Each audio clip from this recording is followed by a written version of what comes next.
Sodium chloride is one sodium atom and one chlorine atom bonded together. Its common household name is table salt or just salt. The sodium atom has given the chlorine atom one electron that satisfies both atoms' octets, making sodium positive and chlorine negative.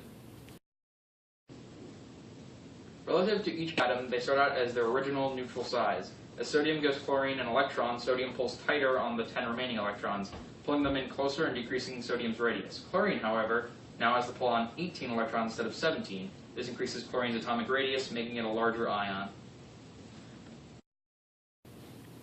Sodium chloride itself is a white crystal. Salt is acquired either from evaporating it from seawater or mined directly. It's solid at room temperature, and it's used for preserving and flavoring foods, and it's necessary for life. Ionic bonds are formed by two atoms swapping electrons. One of the atoms must absolutely be a metal to form an ionic bond. The metal atom will always form a positive ion and thus be the smaller atom of the two. The nonmetal atom will form a negative ion and be the larger atom of them. The ions, now positive and negative, will be bonded together because of their opposite charges. Because of the presence of a metal in the compound, the units for the compound will be in formula units. In 1 gram of sodium chloride, there are 1.03 times 10 to the 22nd formula units. Ionic compounds also have no definite shape, but they do have unit cells. Unit cells form crystals, and it is possible to predict the shape of these crystals.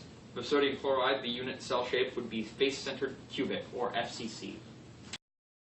I'm sodium, and I really want to get rid of this one valence electron to satisfy my octet. I'm chlorine, and I really want one more electron to satisfy my octet. Hey, sodium, do you want to give me your one valence electron so that way we can satisfy both of our octets? Boy, do I! Now together, a metal and a non-metal, we form an ionic compound called sodium chloride, or as you'll know it, salt. Gotta do the arm thing.